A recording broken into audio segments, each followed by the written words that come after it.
Hello everyone, Rahul here. Welcome to BPSC Mantra official channel.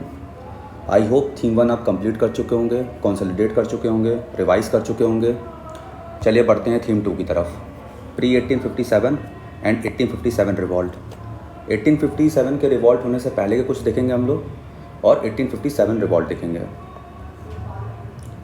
Conquest of Sindh and Anglo French wars. तो सिंध पे कैसे conquest हुआ और Anglo French युद्ध देखेंगे. Conquest of Sindh imperial expansion timeline. 1809 में ट्रीटी ऑफ एटर्नल फ्रेंडशिप हुआ जो कि किसके बीच में हुआ? लॉर्ड मिंटो और आमिर्स ऑफ सिंध के बीच में हुआ. सिंध में जो रूल करते थे उनको आमिर्स कहा जाता था और लॉर्ड मिंटो के बारे में तो आप जानते ही हो, भारतीय गवर्नर जनरल. तो इन दोनों के बीच में क्या हुआ? एक ट्रीटी हुआ और ट्रीटी का नाम क्या था? Eternal friendship.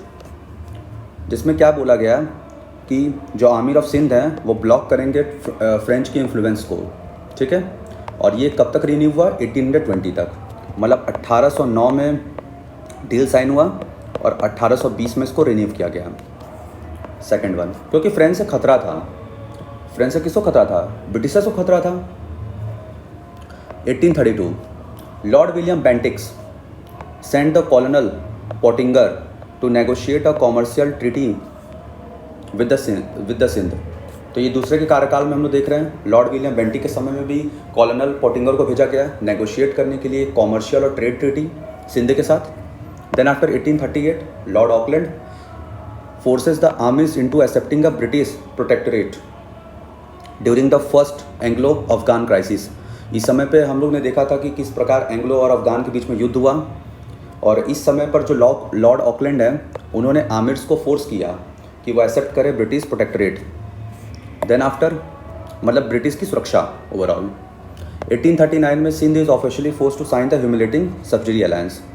तो 1839 में इनको सब्सिडी अलायंस के लिए फोर्स किया गया, साइन करवाया गया. 1842 में लॉर्ड एलन ब्रो ने अपॉइंट किया चार्ल्स नेपियर को. और ये बहुत ही इंपॉर्टेंट नेम है. चार्ल्स नेपियर जो हैं ये बहुत ही इंपॉर्टेंट नेम है क्योंकि इन्हीं को ही गवर्नर बनाया गया था बाद में. तो लॉर्ड एलन बरो के टाइम में चार्ल्स नेपियर को फुल मिलिट्री और पॉलिटिकल अथॉरिटी दिया गया कि वो आमिर्स पे जाके कंट्रोल करें. और आमिर्स कहाँ के थे? तो आमिर्स जो थे वो कहाँ के थे? सिंध के थे. 17 फरवरी 1843 बहुत हिस्टोरिक डे है. बैटल ऑफ मियानी हुआ जिसमें ब्रिटिश विक्ट्री कर लिया. सर चार्ल्स नेपियर ने टोटली डिफीट कर दिया आमिर्स ऑफ सिंध को. और इसमें क्या हुआ कि ब्रिटिशर्स की फुल टेरिटोरियल एनेक्सेशन हो गई.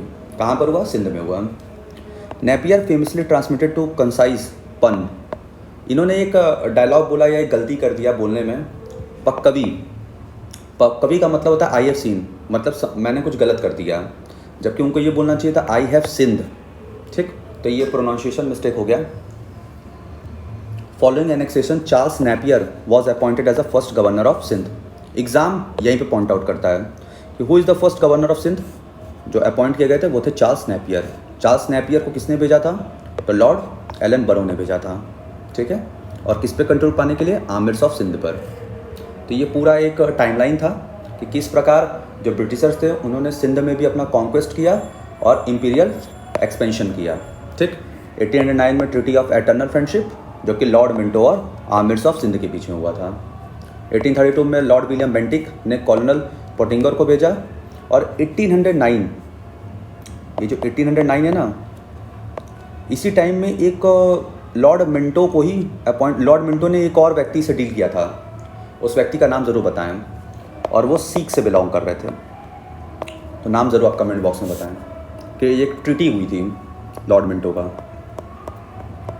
Next one, Anglo French Carnatic war. Conflict period, की battle, tactical outcomes and concluding treaty. जो फर्स्ट एंग्लो फ्रेंच वॉर हुआ वो 1740 से 48 तक हुआ. ठीक. ये डेट याद कर लें कि फ्रेंच वॉर कब हुआ? Anglo French war. इसमें बैटल ऑफ सेंट थॉम हुआ जिसमें और ये किसका एक्सटेंशन था? वॉर ऑफ ऑस्ट्रियन सक्सेशन का. ऑस्ट्रिया में गद्दी का लड़ाई चल रहा था और उसका जो घास था वो हमारे भारत में भी गिरा in the form of battle of Saint Thome. और इसका जो युद्ध का जो अंतिम वो था उसमें ट्रीटी हुआ एक्सला चापले 1748. तो कोई भी युद्ध होता है ना, स्टार्ट होता है तो उसके बाद लास्ट में एंड में ट्रीटी होता है, उससे सुलह हो जाता है. एक दूसरे के जो लड़ाई के वक्त जो ये टेरिटरी कॉन्कर हुआ आता है वो सब एक्सचेंज हो जाते हैं. सेकेंड एंग्लो फ्रेंच वार 1749 से 54, मतलब एक साल बाद ही से स्टार्ट हो गया। इससे बैटल ऑफ अंबर हुआ, ये बहुत इंपॉर्टेंट है, बीपीएससी बहुत बार पूछ भी चुका है। Duplex align with local pretender against the British, तो इसमें डुप्लेक्स का रोल बहुत बड़ा था, ठीक। और डुप्लेक्स किसी तरफ से था? फ्रांस की तरफ से था। इसमें ट्रीटी ऑफ पौंडीचेरी हुआ 1754। Then after third Anglo French war, ये थोड़ा गैप में हुआ 1756 से 1763 में। इसमें बैटल ऑफ वांडीवास देखने को मिला 1760, और एग्जाम पॉइंट ऑफ व्यू से बहुत इंपॉर्टेंट है बैटल। इसमें ब्रिटिश ने टोटली फ्रेंच को हरा दिया, ठीक। इसमें ट्रीटी ऑफ पेरिस हुआ 1763 में, और फ्रेंच जो था अब वो एक मेजर पावरफुल जो था ना अपोनेंट में खड़ा, वो अब ख़त्म हो गया ब्रिटिशर्स, और ये लास्ट वन भी था। इसके बाद ब्रिटिशर्स तो एकदम मनमान हो गए, फिर ये टोटली होता है ना कॉन्कर, इन्होंने सबको हरा दिया। Battle of Wandiwash, in the crucial battle of Wandiwash 1760, कूटे ने क्या किया? काउंट डी लेली को कूट दिया। इसका ट्रिक ही है, कूटे ब्रिटिशर्स की तरफ से, और जो लेली फ्रेंच की तरफ से, इनको रिप्लेस किया गया था। असल में डुप्लेक्स थे। अच्छा, ये बंदा होता तो फ्रांस की बात ही कुछ और होती, शायद फ्रेंच कॉन्कर कर लेता भारत को, बट क्योंकि उसको हटा दिया गया और इसको भेज दिया गया, तो कूटे ने कूट दिया किसको? लेली को। और इससे क्या हुआ कि जो backbone of French territorial ambition था भारत में, वो रिड्यूस हो गया, ठीक। और वो trading as a trading partner रह गए, लिमिटेड उनके पास राइट्स रह गए। Anglo Mysore and Anglo Maratha war, असल में ये जो पूरा युद्ध हुआ है ना, इसमें बहुत फैक्ट्स हैं, बट जो मोस्ट इंपॉर्टेंट फैक्ट्स हैं वो है बैटल ऑफ सेंटथोम। ये किस में हुआ था? तो first Anglo French war, second Anglo French war में बैटल ऑफ अंबर हुआ, और थर्ड एंग्लो फ्रेंच वॉर में बैटल ऑफ वांडीवास हुआ। इसमें जो ट्रीटीज़ हैं वो बहुत इंपॉर्टेंट है, treaty of Paris, treaty of Pondicherry और ट्रीटी ऑफ एक्सला-चैपल, ठीक है, Aix la Chapelle. Anglo Mysore and Anglo Maratha war, Anglo Mysore war, first Anglo Mysore war जो हुआ वो 1767 से लेकर 1769 हुआ, मतलब 2 वर्ष तक चला। कौन लीड कर रहा था? हैदर अली। हैदर अली ने क्या किया था? निज़ाम और मराठा के साथ कोलाबरेट किया, ठीक, इन दोनों के साथ कोलाबरेशन किया, और इन्होंने ईस्ट इंडिया कंपनी को ट्रीटी ऑफ मद्रास साइन करवाया। तो फर्स्ट एंग्लो मैसूर वार में जीत किसकी हुई? तो हैदर अली की जीत हुई। Then after second Anglo Mysore war 1780 से 84, बहुत गैप पे हुआ है, ठीक, बहुत गैप पे हुआ, 11 साल का गैप था। इसमें क्या हुआ? ये 4 साल युद्ध चला। इसमें ब्रिटिश ने कैप्चर किया माहे को। हैदर अली और उनके जो बेटे थे टीपू सुल्तान, दोनों ने मिलकर लड़ा इसमें, ठीक। और इसी में हैदर अली की मृत्यु भी हो गई 1782 में, बीच में हुआ ना 1784 से 84 था, इसी के मिड में हो गया कैंसर की वजह से। और ये कॉन्क्लूड किसके अंडर में हुआ? वॉरेन हेस्टिंग के। इस समय के जो गवर्नर थे, गवर्नर जनरल, वो कौन थे? वॉरेन हेस्टिंग थे। Via the treaty of Mangalore. तो पूछ देगा कि ट्रीटी ऑफ मैंगलोर जो था वो किस एंग्लो मैसूर युद्ध में हुआ था साइन? तो किस में हुआ था? सेकंड वाले में। फर्स्ट वाले में क्या हुआ था? Treaty of Madras. और इसमें क्या हुआ था कि प्री वॉर स्टेटस क्यों दे दिया गया, मतलब वॉर से पहले जो चीज़ें थी उसको वापस से सही कर दिया गया। तो ये एक इनकॉन्क्लूसिव था, ये क्या था? इनकॉन्क्लूसिव था। इसमें तो मैसूर जीता था हैदर अली के अंडर में। थर्ड एंग्लो मैसूर वॉर 1790 से लेकर 92 चला। लॉर्ड कॉर्नवालिस समय पे थे। लॉर्ड कॉर्नवालिस का बहुत कंट्रीब्यूशन है, क्या कहेंगे कंट्रीब्यूशन है ज़रूर बताएं कमेंट बॉक्स में। इसमें ग्रैंड ट्रिपल अलायंस हुआ किसके साथ? निज़ाम ऑफ हैदराबाद और मराठा के साथ। फर्स्ट वाले में निज़ाम और मराठा जो थे वो हैदर अली के साथ थे, लेकिन थर्ड वाले में इन्होंने अपना पक्ष बदल लिया, ठीक। और जो निज़ाम ऑफ हैदराबाद थे और मराठा थे वो किसकी तरफ से हो गए? Lord Cornwallis. लालच देते थे और लालच देके ये अपनी तरफ अलायंस कर लेते थे। टीपू सुल्तान के कैपिटल को टोटली बिसीज कर लिया गया, हथिया लिया गया, किसके द्वारा? ब्रिटिशर्स के द्वारा। और टीपू को अपनी पूरी हाफ जो एंटायर किंगडम था वो देना पड़ गया। इससे क्या हुआ कि इनको बहुत लॉस हुआ। इनके 2 बच्चों को हॉस्टेज कर लिया गया, बना लिया गया, सरेंडर, मतलब ओवरऑल इसमें हार हुई, बहुत बुरी हार हुई टीपू सुल्तान की। और ट्रीटी ऑफ सेरिंगापट्टनम साइन हुआ, कब हुआ? 1792 में हुआ। Then after fourth Anglo Mysore war हुआ 1799 में। सम्मान की बात आ गई थी, तो टीपू सुल्तान वापस से, क्योंकि इनके 2 बच्चों को भी क्या कर लिया गया था? हॉस्टेज के रूप में बना लिया गया, मतलब इनको हॉस्टेज कर लिया गया था। तो that's why fourth Anglo Mysore war हुआ 1799 में लॉर्ड वेलेस्ली के अंडर में, क्योंकि लॉर्ड वेलेस्ली जो थे 1798 में आए थे, ठीक, 1798 में आए थे। तो इसमें लॉर्ड वेलेस्ली के खिलाफ हुआ, लेकिन इसमें भी वो हार गए। टीपू ने रिफ्यूज़ कर दिया सब्सिडरी अलायंस, इनको मार दिया गया 4 मई 1799 में, while defending his fortress city. Overall पूरा ख़त्म हो गया ये एम्पायर। तो चार युद्ध हुआ, first, second, third, fourth. Gap बहुत है, 67, 69, 11 साल का गैप, 80, 24 इनकॉन्क्लूसिव। फिर इसमें देखे गैप 1790 से लेकर 92 हुआ, और एट फाइनल 1799। इसमें गवर्नर भी कितने बदल गए। लास्ट तक आते आते लॉर्ड वेलेस्ली, उससे पहले लॉर्ड कॉर्नवालिस। मेन तो इसी में ही हरा दिया था, तो ब्रिटिशर्स था मेन इसमें ही हरा दिया था। बट लास्ट वाला सम्मान के लिए टीपू सुल्तान उठे, हालांकि इसमें इनकी मृत्यु हो गई लड़ते लड़ते। There are many key administrative innovation of Tipu Sultan, like military modernisation, calendar and coinage, land revenue systems and global radicalism. Military modernisation, इन्होंने यूरोपियन लाइन पे क्या किया, इन्फेंट्री रीऑर्गेनाइज किया था अपना आर्मी को, और इन्होंने बिल्ट किया था state of art Naval dockyard and weapon Arsenal. तो मिलिट्री को इन्होंने ज़्यादा से ज़्यादा मॉडर्नाइज करने की कोशिश किया। कैलेंडर एंड कॉइनेज, इन्होंने इंट्रोड्यूस किया था मौलदी ल्यूनी सोलर कैलेंडर। डायरेक्ट फैक्ट्स याद करो आप कि मौलदी ल्यूनी सोलर जो कैलेंडर है वो किसके द्वारा लाया गया था, तो वो टीपू सुल्तान के द्वारा लाया गया था। इन्होंने कम्प्लीटली स्टैंडर्डाइज सिस्टम लाया, न्यू वेट मेजर्स और unique mint design. Land revenue में इन्होंने एबॉलिश कर दिया था इंटरमीडिएट्स को, मतलब पॉलीगर्स को। Poligars are very powerful, like zamindars होते हैं ना, वैसे पॉलीगर्स थे। इंट्रोड्यूस स्टेट ऑफिशियल्स, इन्होंने स्टेट ऑफिसर को अपॉइंट किया था कि वो कलेक्ट करे डायरेक्टली रायत से। रायत का मतलब क्या होता है, पीसेंट। रेतवारी सिस्टम है ना, आगे पढ़ेंगे हम लोग। ग्लोबल रेडिकलिज्म, इन्होंने स्ट्रांगली इंस्पायर हुए थे ये फ्रेंच रिवोल्यूशन से। इन्होंने ट्री ऑफ लिबर्टी को प्लांट किया था, कहाँ पे किया था, सेरिंगापट्टनम में, इनकी कैपिटल थी सेरिंगापट्टनम।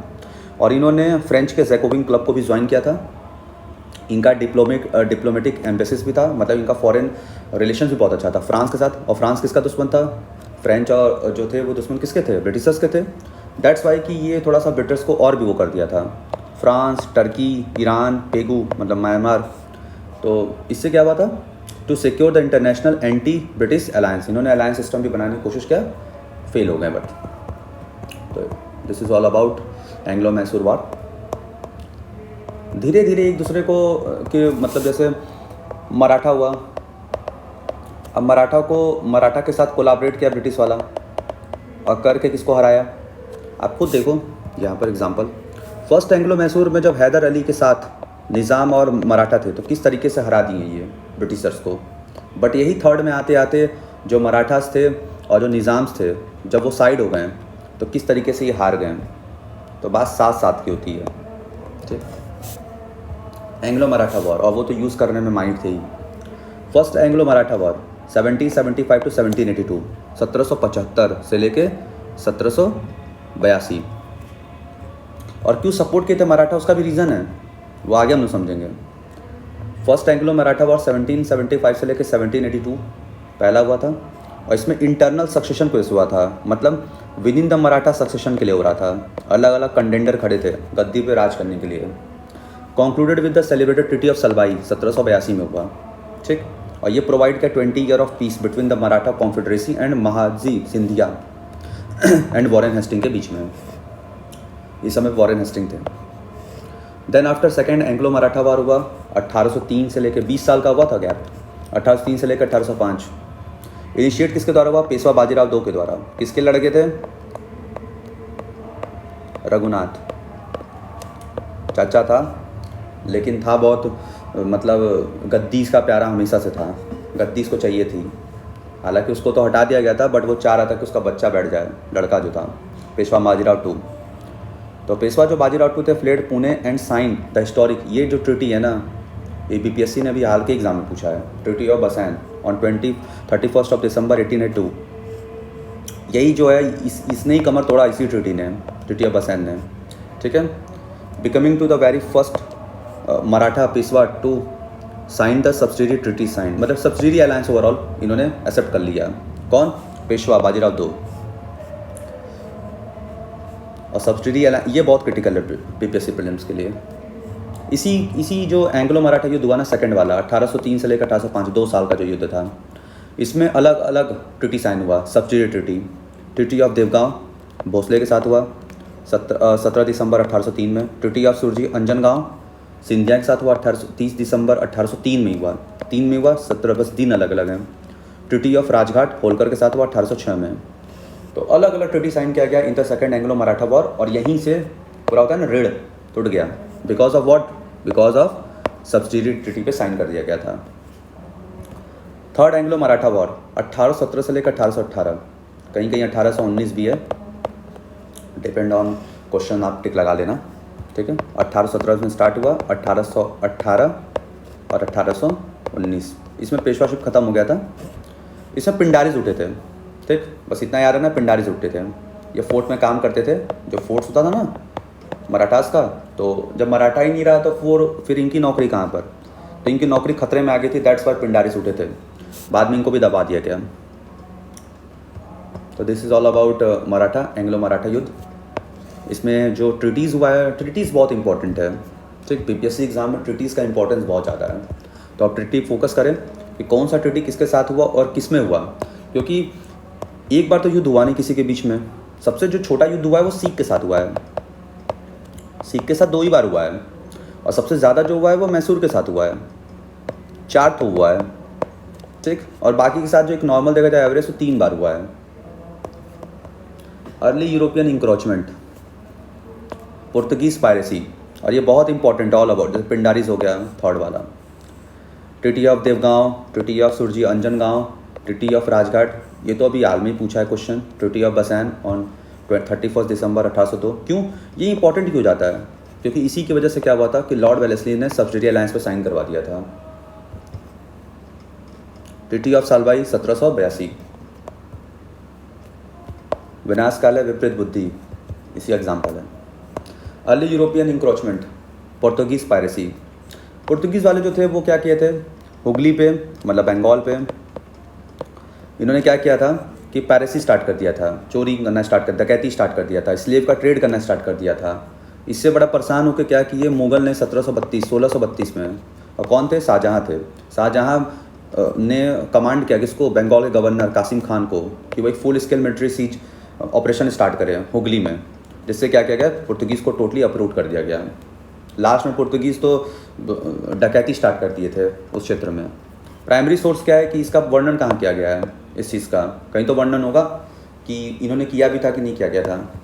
तो इसका जो वर्णन किया गया था वो अब्दुल हमीद लाहौरी के किताब पातशाहनामा, ये खुद अपने आप में एक फैक्ट है कि Padshahnama was written by Abdul Hamid Lahori, और शाहजहाँनामा इनायत खान, इन दोनों की किताबों में इसका जिक्र किया गया है।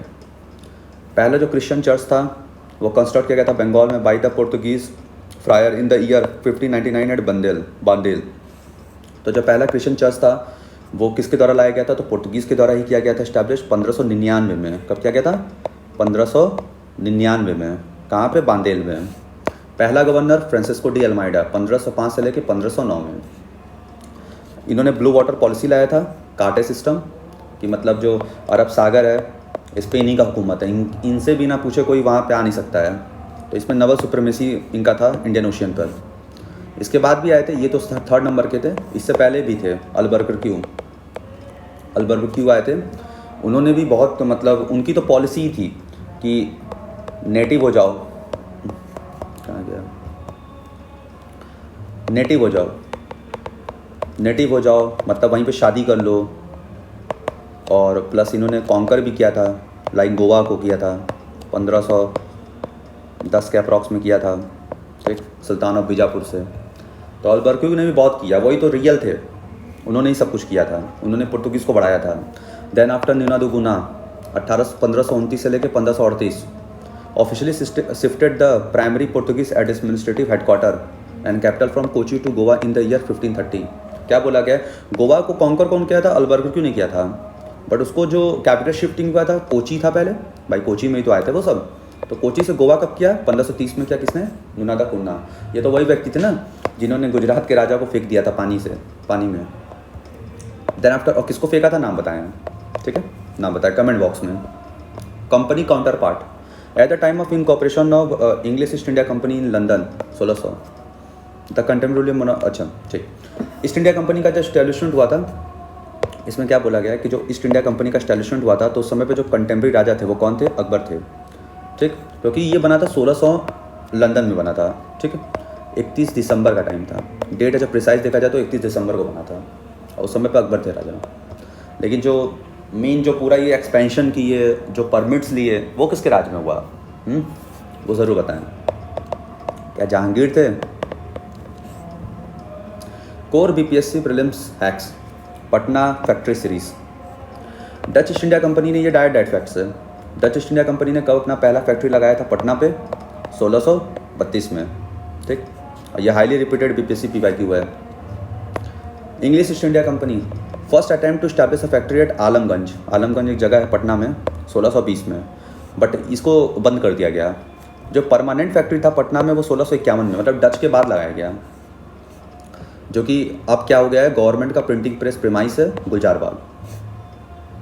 तो this is all about Portuguese. थोड़ा थोड़ा समझते हैं कि क्या क्या था। पुर्तगीज़ पेरेसी के बारे में समझे, मुगल क्लैकडाउन के बारे में समझे, कैसे किस तरीके से उसको दबा दिया गया by the Qasim Khan, the governor of Bengal. Primary source कहाँ से पता चला, इसका रिवीजन ज़रूर करें, इसको एक बार देखें, इसका रिवीजन कर लें, एकदम याद हो जाएगा। और ये सीरीज़ बहुत छोटा है, बहुत कम टाइम का है, तो कान में ईयरफोन लगा कर आराम से सुन लें, कम समय में ज़्यादा आउटपुट देने वाला, और एग्ज़ाम का डिमांड यही है। British land revenue architecture system attribute permanent settlement 1793, Ryotwari and Mahalwari. समझते हैं कि ब्रिटिश की जो लैंड रेवेन्यू आर्किटेक्ट, इससे बहुत क्वेश्चन पूछता है बीपीएससी। प्राइमरी आर्किटेक्ट लॉर्ड, इस एक एक देखते हैं। परमानेंट सेटलमेंट 1793 में किसके द्वारा लाया गया? लॉर्ड कॉर्नवालिस और सर जॉन सोर के द्वारा। टोटल ब्रिटिश इंडिया कवरेज क्या था? 19% ऑफ द टोटल, सबसे कम यही था परमानेंट सेटलमेंट। उसके बाद सबसे ज़्यादा था रोतवार, और उसके बाद महलवार। ठीक, ये भी पूछ सकता है कभी क्वेश्चन उठा के कि सबसे कम किसका वो था, तो 90% of total territory permanent settlement. Core region क्या था? बंगाल, बिहार। तो ये इंपॉर्टेंट जाता है क्योंकि बिहार भी इसमें एक हिस्सादार था। ठीक, Orissa, Banaras. Legal land ownership, the zamindar was paid absolute hereditary owner of the land. Zamindar को उसमें मेन पावर दिया गया था। ठीक, तो लीगल जो लैंड ओनरशिप था वो किसके हाथ में था? जमींदार के हाथ में था। Revenue appointment and rate. अच्छा ठीक, रेवेन्यू किस तरीके से बटेगा? तो 11 पार्ट में था। टोटल कितने थे? 11 पार्ट थे, जिसमें से कि जो एक पार्ट था 11 में से वो जमींदार को मिलता था, और जो 10 पार्ट था वो किसको मिलता था? तो ये स्टेट को दिया जाता था, मतलब ब्रिटिशर्स को दिया जाता था ओवरऑल। ठीक, इसी को हम लोग सनसेट लॉ भी कहते थे। प्लस इसमें पट्टा का था कि पट्टा इशू नहीं करते थे ज़मींदार फार्मर्स को। इससे क्या फ़ायदा होता था? क्योंकि पट्टा को ना देखने के लिए कोई था ही नहीं कि पट्टा वो इशू कर रहे हैं कि नहीं कर रहे हैं। रोतवार का मतलब था पीजेंट। ठीक, इसमें जो मिडल मैन है ना उसको खत्मा। Captain Alexander Reid and sir Thomas Munro, ये 2 लोग के द्वारा लाया गया था। और मद्रास जो प्रेसिडेंसी था वो पहला था जहाँ पे इंट्रोड्यूस हुआ था। फिर Bombay presidency, part of the Assam, Coorg. तो कुर्ग कहाँ पर है? कर्नाटक हो गया, यहीं पे है ना कुर्ग, बहुत सुंदर है। असम, बॉम्बे और Madras presidency first time introduce Madras में हुआ था। द इंडिविजुअल रायत, ये पूछ चुका एग्जाम में बहुत बार। The individual ryots farmer held direct property right, तो इसमें फार्मर्स जो था वो ओनर था। ड्राई लैंड पे 50% का रेवेन्यू रेट रखा गया था कि ड्राई लैंड है तो वहाँ 50% देना पड़ेगा, और इरिगेटेड लैंड है तो 60% देना पड़ेगा। ठीक, और ये पेड जो होगा वो डायरेक्टली पीजेंट के द्वारा होगा। फिर महलवारी 1822 हॉल्ट मैकेंजी और रॉबर्ट मार्टिन बर्ड के द्वारा लाया गया। टोटल 30% ऑफ इंडिया की जो टेरिटरी थी वो इसके अंदर में थी। इसमें था central province, NWP, north west province, Agra, Punjab and Gangetic valley. इसमें क्या था? महल सिस्टम था। महल का मतलब क्या होता है? एक सिंगल महल में बहुत सारे विलेज, मोर देन 2 विलेज। ठीक, और वो कलेक्टिवली क्या करते थे? पूरा विलेज हेडमैन रहता था और वो कलेक्टिवली क्या करते थे? कलेक्ट करते थे और वो देते थे जाके। ठीक, तो इसमें विलेज हेडमैन था। तो परमानेंट सेटलमेंट 1793, रोतवार, महलवारी सिस्टम 1822 किसके द्वारा लाया गया? कौन सा रीजन कवरेज था? किसके हाथ में ओनरशिप का था? जिसमें जमींदारी हो गया, इसमें फार्मर के हाथ में था, इसमें महल, ठीक, विलेज कम्युनिटी थी उसके हाथ में था, जो कलेक्टिवली करते थे काम। सनसेट लॉ कहा जाता था ये सब पूरा। वह प्राइसिंग देखते थे 1857 का। बैरकपुर स्पार्क, अरे कैसे कैसे स्टार्ट हुआ ये 1857 का रिवॉल्ट, ये सभी इंपॉर्टेंट फैक्ट्स देते थे, देख लेते हैं। बैरकपुर स्पार्क 29 मार्च 1857, तो स्टार्टिंग यहीं से हुआ। मंगल पांडे कहाँ के हैं? बलिया के मंगल पांडे। सिपाही of 34th native infantry, 34th native infantry के सिपाही थे, ठीक। इन्होंने रिवोल्ट किया था, कहाँ पर? बैरकपुर में। ओपन फायरिंग को किल किया था किसको? मेजर बॉक। एक और व्यक्ति थे, उनका नाम आप ज़रूर बताएं। मेरठ म्यूटनी, फिर क्या हुआ? अब ये यहाँ से हुआ, यहाँ पे 10 मई 1857। अब यहाँ पे मेरठ में हुआ, यूपी के मेरठ में, किसके द्वारा? 3rd नेटिव कैवलरी के द्वारा हुआ, ठीक।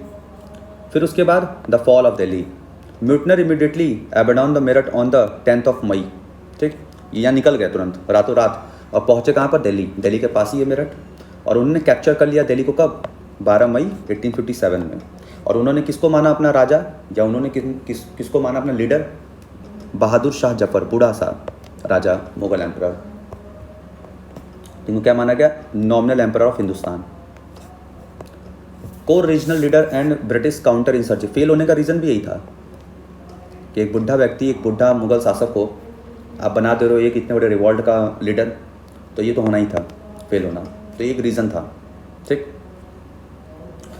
मंगल पांडे का याद रखना fact of 34th native infantry, किसको मारा इन्होंने? बॉक को। कोर रीजनल लीडर यहाँ देखते हैं, झांसी। झांसी में कौन? रानी लक्ष्मीबाई। झांसी लक्ष्मीबाई ने तो बहुत अच्छे से लड़ा था ओवरऑल। ये कहाँ मरी थी? ये ग्वालियर में ओवरऑल इनका मतलब वो हो गया, इनको दबा दिया गया। बट ये इनके ऊपर मतलब यूजरोज ने कहा है, बहुत फेमस कोटेशन इनके ऊपर, the most dangerous among all rebels, ठीक, the only man among the mutineers. इससे समझ में आता है कि कितना पावरफुल थी ये रानी लक्ष्मीबाई। कहाँ इनकी मृत्यु हुई? 18 जून 1858 में इनकी मृत्यु हो गई लड़ते लड़ते। The specific location of Kota ki Sarai, ये एकदम स्पेसिफिक लोकेशन है ग्वालियर में जहाँ इनकी मृत्यु हुई थी। झांसी रेलवे जो स्टेशन है उसका रिनेम कर दिया गया है, वीरांगना लक्ष्मीबाई रेलवे स्टेशन कर दिया गया है नाम, ठीक। ये करंट अफेयर था तो इसी में डाल दिया। देन आफ्टर कानपुर, कानपुर में कौन था? नाना साहेब थे, ठीक। और नाना साहेब को सपोर्ट कौन कर रहा था? तात्या तोपे। असल में इनको भी सपोर्ट किया गया था। झांसी मतलब ये जब इंदौर में थी तो वहाँ पे तात्या तोपे ने सपोर्ट इनको भी किया था पीछे से। तो रियल नेम इनका क्या था? रामचंद्र पांडुरंग। तात्या तोपे इनको तो धोखा भी दिया गया, यहाँ लिखा भी हुआ है, Tatya Tope actively support the Rani Lakshmibai in the Indore and central India before be betrayed by the Mansingh. Mansingh के द्वारा इनको धोखा दिया गया था। द रिवॉल्ट ऑफ कानपुर, इतिहास में हर कोई किसी न किसी को धोखा दिया। The revolt of Kanpur was suppressed heavily by the sir Colin Campbell.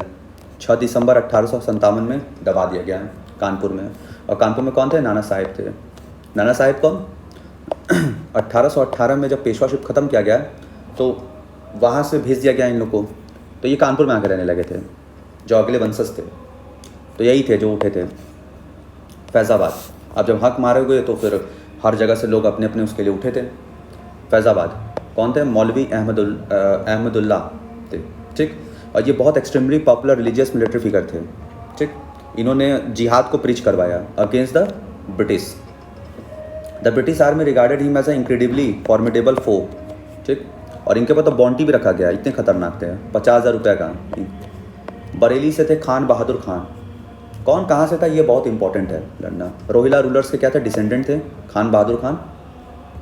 इनके पास सोल्जर्स बहुत थे, 40,000 की संख्या में। लखनऊ में बेगम हजरत महल, इन्होंने लीडरशिप लिया और इन्होंने प्रोक्लेम किया अपने माइनर सन बिरजिस कादिर को एज अ नवाब के रूप में, ठीक। And successfully organise the siege of British residency.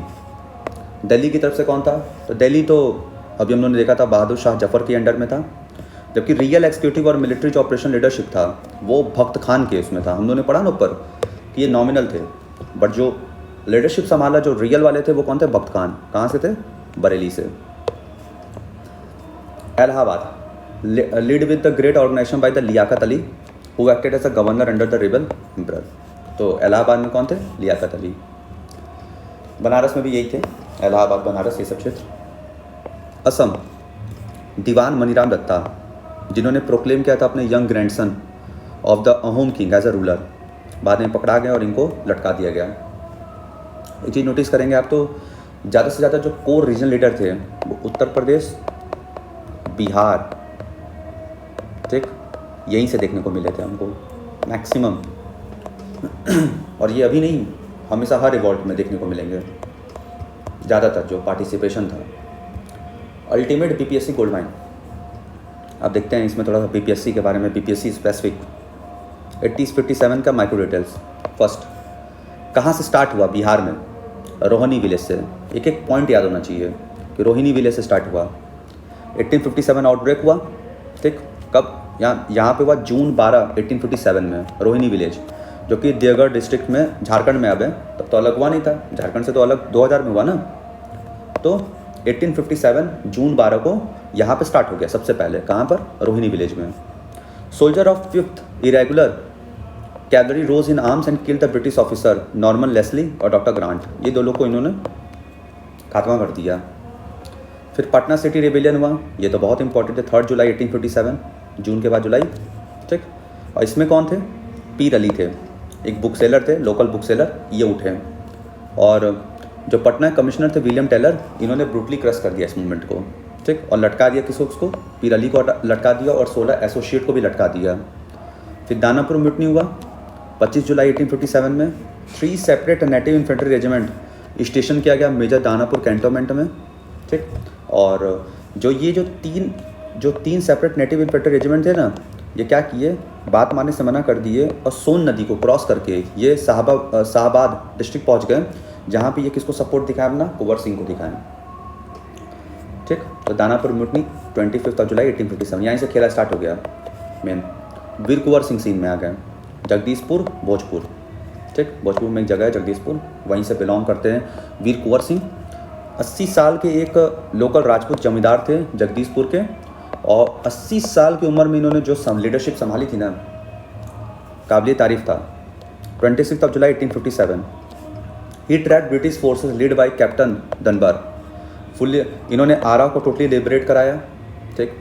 गुल्ला वारफेयर के थ्रू इन्होंने मिर्ज़ापुर, रेवा, बांदा, लखनऊ, आजमगढ़, हर जगह इन्होंने अपना एकदम गुरिल्ला वारफेयर से खाली करा दिया। और ये ओरिजिनली जो थे ना, ये वैसे ये तो चले गए थे बीच में आजमगढ़ में भी इन्होंने अपना अच्छा खासा बॉर्डरिंग की एरिया है पूरा। पूर्वांचल का क्षेत्र जो है उत्तर प्रदेश का जो पूर्वांचल का क्षेत्र है, जो बिहार का जो वेस्टर्न वाला पोर्शन है, एक ही मतलब दोनों बॉर्डरी एरिया है। तो वीर कुंवर सिंह का दबदबा बहुत था। During this final retreat across the Ganga, last में क्या हुआ था कि जो ये कैप्टन ली ग्रांट था, 23 अप्रैल को खड़ा था एकदम गंगा के उसमें, कि मतलब ये आएंगे और इनको मार दिया जाएगा। तो इन्होंने लड़ा बहुत उससे, लेकिन इनको गोली लग गया था, और क्योंकि जो एनफील्ड राइफल था उसमें जहर था, तो इनको अपना हाथ जो है उसको काटना पड़ा खुद से ही, और उसको उन्होंने समर्पित कर दिया कहाँ पर? गंगा नदी पर, गंगा मैया को दे दिया। तो 26 अप्रैल 1858 में इनकी मृत्यु हो गई, और इसके बाद इनके जो भाई थे अमर सिंह, वो संभाले, ठीक। तो इनके चोट लग गया था ओवरऑल, इनके ब्रिस्ट में, इनके हाथ में। 23 अप्रैल को फाइटिंग हुआ था और 26 अप्रैल में इनकी मृत्यु हो गई 1858 में। और बहुत ज़्यादा कंट्रीब्यूशन और सबसे ज़्यादा repetitive, one of the most important personality of Bihar, Veer Kunwar Singh. Chota Nagpur बेट्रेल, छोटा नागपुर में धोखाधड़ी हुआ था किसके साथ? थोड़ा देखते हैं। रांची और छोटा नागपुर बेल्ट में क्या हुआ था कि एक लोकल ट्रेडर थे जिनका नाम था विश्वनाथ दुबे। इन्होंने धोखा किसको दिया था? गणपत राय को दिया था, ठीक। और इन्होंने गणपत राय को पकड़वा दिया था, और इससे इनको लटका दिया गया। धोखेबाज बहुत थे, हर जगह धोखेबाज। विश्वनाथ दुबे धोखेबाज, ठीक। फिर भी और भी बड़े बड़े नाम आते हैं जिन्होंने धोखा दिया था, जो ब्रिटिशर्स के साइड से लड़े थे, और हम सबको पता है नाम। हिस्टोरिकल एनालिसिस एंड हिस्टोरियोग्राफी, अब समझते हैं कोर स्ट्रक्चर कॉज क्या था रिबेलियन के। ये रिबेलियन हुआ क्यों? इकोनॉमिक ग्रज, ठीक, कोई एक्स्ट्रा भट्टा नहीं देना, ठीक, ज़्यादा प्रायोरिटाइज करना यूरोपियंस को, ठीक, इंडियंस को ना देना कुछ भी, काम तो उतना ही करवाना लेकिन कोई भट्टा नहीं। तो ये रीज़न था, इकोनॉमिक रीज़न था। Racial and socio religious discrimination भी था, ठीक। अब जो सैलरी था यूरोपियंस के, मतलब ओवरऑल 1/3 दिया जाता था इनको, ठीक। इनको बोला गया था कास्ट, सेक्रेटरियन, मार्क्स, ये सब चीज़ें, तिलक नहीं लगाना है, ठीक। और हमारा तो ट्रेडिशन है कि हम टर्बन्स पहनते हैं, ये सब मना कर दिया गया था। तो हमको तो लगा कि हमारे धर्म पे आ गया, तो धर्म की लड़ाई हुई थी, इकोनॉमिक भी लड़ाई था। इमीडिएट ट्रिगर क्या था? एनफील्ड राइफल, ये तो सबको पता है। एनफील्ड राइफल में क्या था कि उसको मतलब उसमें कार्ट्रिज था, और इसको खींचना पड़ता था मुंह से। और इसमें किसका फैट था? पिग का था, काऊ का था। तो ये तो दोनों धर्म पे आ गया, ठीक। तो ये भी रीज़न था, हिंदू और मुस्लिम के रिलीजियस लॉ पे भी आ गया, डायरेक्टली वायलेट कर दिया। और साइकोलॉजिकल वीकनेस, ठीक। तो साइकोलॉजिकल मिथ क्या था कि पहला अफगान युद्ध हुआ, उसमें ब्रिटिश को किस तरीके से रिवर्स देखने को मिला, एंग्लो पर्शियन वार में देखने को, क्रीमेरियन वॉर में देखने को मिला। तो ये कहीं ना कहीं देखने को मिला कि किस तरीके से ब्रिटिशर्स ऐसा नहीं कि सुपरमेट पावर हैं, इनकी सुप्रमेसी पे धप्पा लगा। तो कहीं ना कहीं ये भी दिमाग को खोल दिया इंडियंस के कि भाई ये हार सकते हैं, कि जो बोलते हैं कि हम ही सबसे शक्तिशाली, तो ऐसा कुछ नहीं है। की dimension of failure, localise scope, ठीक। पैन इंडिया पार्टिसिपेशन तो था ही नहीं, ये हम लोगों ने देख ही लिया। साउदर्न, वेस्टर्न, ईस्टर्न बहुत कम देखने को मिला, या तो वो न्यूट्रल थे या तो डिस्कनेक्ट थे। Class divide, big zamindars Britishers के सपोर्ट में, वेल्दी मर्चेंट ब्रिटिशर के सपोर्ट में, मनी लेंडर हुए। तो और जो नए एकदम ताज़े western educated Indian middle class थे, ये भी सपोर्ट नहीं कर रहे थे इंडियंस को उस समय पर, ठीक। ये तो बाद में है सीन में। रिनाइसा वाला socio religious reform movement, Raja Ram Mohan Roy and all others names, वो बाद में देखेंगे। टेक्नोलॉजिकल डिसएडवांटेज था, ऑफ कोर्स ही बात है। अब उनके पास जहाँ पे एकदम इंस्टेंट इलेक्ट्रिक टेलीग्राफ सिस्टम था, नेटवर्क था, कुछ भी होता तो तुरंत कोऑर्डिनेट कर लेते थे मिलिट्री, तो उससे उन लोगों को क्या मिलता था? एज मिलता था, ठीक। अब स्वॉर्ड वर्सेस गन होगा तो कौन जीतेगा? सेंस वाली बात है, गन वाले जीतेंगे, ठीक। दूर से ही मार देंगे, ख़त्म story. Internal cohesion, the rebellion lacked a unified forward looking ideology. कोई भी आपस में खुद कोलाब्रेशन नहीं था कि कैसे बढ़ना है, कोई पॉलिटिकल मैप नहीं था, ठीक। कोई सेंट्रल कोऑर्डिनेशन नहीं था। बताया ना, 80 साल का बुढ़ा इंसान मुगल एम्पर लीड कर रहा है, कैसे हो सकता है? Not possible. अब बहुत पर्सपेक्टिव देखने को मिला है, बहुत लोगों का, बहुत हिस्टोरियंस का। अब सबका क्या क्या पर्सपेक्टिव है रिगार्डिंग द 1857 रिवॉल्ट, ठीक। एक मेजर युद्ध देखने को मिला था 1857 की क्रांति में, जिसमें सब लोग अपनी प्रॉब्लम लेकर आए थे। VD. Savarkar, the Indian war of independence 1857, ठीक है। इन्होंने डिफाइन किया कि ये जो इवेंट था वो first war of Indian independence है, ठीक। तो first war of Indian independence by V D. Savarkar, किसमें? इंडियन वॉर ऑफ इंडिपेंडेंस 1857 अपनी किताब में उन्होंने बोला। आर.सी. मजूमदार ने क्या बोला? सिपाही मुकनी एंड रिवॉल्ट ऑफ 1857, मतलब अपनी किताब में उन्होंने क्या बोला? Neither the first nor national nor war of India, न ये आज़ादी की लड़ाई थी, न ये राष्ट्रीय लड़ाई थी, और न ये पहली थी, ठीक। जवाहरलाल नेहरू ने डिस्कवरी ऑफ इंडिया वाली किताब में क्या बोला? कि एक फ्यूडल अपराइजिंग था, ठीक, जिसमें कुछ हद तक हमको नेशनलिस्ट अंडर करेंट देखने को मिला, ठीक। आर.पी. दत्त, सब ने अपना अपना मत रखा। आर.पी. दत्त, इंडिया टुडे, इसमें इन्होंने क्या बोला? कि पीजेंट्री का बस्ट था, ठीक। एरिक स्टोक्स ने क्या बोला? ये पीजेंट का ग्रीवांस था, ठीक। पीजेंट ही तो थे। मैं इंडिया की जो मेजर इकोनॉमी है, खुद सोचो आप, वो डिपेंड किस पे है? एग्रीकल्चर पर है कि नहीं है? तो कौन उठेगा? पीजेंट ही उठेंगे, सिंपल है। S B. Chaudhuri, civil rebellion in Indian mutinies, इन्होंने क्या बोला? कि सिविलियन इन्वॉल्वमेंट की वजह से ये हुआ, ठीक। तो कोई सिविल इन्वॉल्वमेंट बोला, कोई पीजेंट ग्रीवांस बोला, कोई फ्यूडल अपराइजिंग बोला। किसी ने तो बोला कि ये ना पहला था, ना नेशनल था, ना इंडिपेंडेंस का युद्ध नहीं था, और किसी ने तो ये बोला कि ये पहला वॉर ऑफ इंडियन इंडिपेंडेंस था, ठीक। फाउंडेशन जिसको कहते हैं। तो ये था हिस्टोरियंस के पर्सपेक्टिव, बहुत इंपॉर्टेंट है।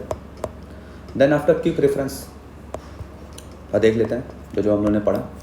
Annexation of Sindh, lord Ellenborough governor general थे। चार्ल्स नेपियर 1843 में इन्होंने पूरा कब्जा कर लिया सिंध पर। First Maratha treaty of subsidiary alliance, treaty of Bassein 31 दिसंबर 1802, पेशवा बाजीराव दोपते, ठीक। यही लास्ट भी थे, ठीक। रघुनाथ के बेटे थे।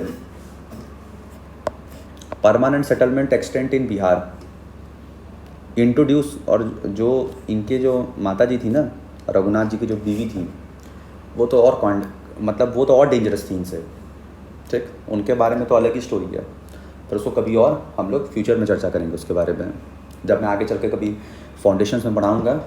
ठीक, और जब समय ज़्यादा रहेगा तो ज़रूर उसके बारे में चर्चा करेंगे।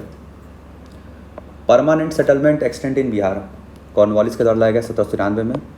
ठीक, डच ईस्ट इंडिया कंपनी कब 1632। ठीक, नाउ पटना कॉलेज कैंपस है। First outbreak point of 1857 in Bihar Rohini village देवगढ़, अब तो झारखंड में है, 12 June 1857। Patna urban rebellion leader Pir Ali William Taylor के द्वारा 3 July 1857। Supreme hero of Bihar resistance Babu Kunwar Singh, of course, Jagdishpur Bhojpur. कब पास्ट अवे हुए 26 अप्रैल 1858 में। किससे लड़ते लड़ते हुए? ग्रैंड से हुआ इनका, 23 को हुआ, और उसके बाद 26 में इनकी मृत्यु हुई। अब भाई हाथ काट दिए थे अपना, बीमार भी हो गए थे। उसके बाद कौन संभाला? Amar Singh. British officer killed by the Mangal Pandey, तो मेजर बॉग 29 मार्च 1857 में बराबर। 2 लोग थे, 2 पीपल्स थे, एक तो यही हो गए, एक व्यक्ति और था, उसका नाम ज़रूर आप कमेंट बॉक्स में बताएं कौन था दूसरा व्यक्ति। रिनेम्ड स्टेशन ऑफ रानी लक्ष्मीबाई, तो वीरांगना हो गया है, जो कि हमने देखा। पहले ये क्या था? झांसी स्टेशन था। ठीक, तो this is all about theme 2। अच्छे से पढ़ें, अच्छे से रिवीजन करें। ठीक, अपना ध्यान दें और ज़्यादा से ज़्यादा कोशिश करें कि अपने मटेरियल को कंसोलिडेट करने की। ठीक, क्योंकि ये टाइम है अलग अलग ज़्यादा किताबों के पीछे ना भागने का। ठीक, इस समय जितना ज़्यादा आप संतुलन, जितना ज़्यादा बैलेंस आप बना के रखोगे, उतना ज़्यादा अच्छा मार्क्स आप गेन करोगे। ठीक, चलिए, जय हिंद, जय भारत, थैंक यू।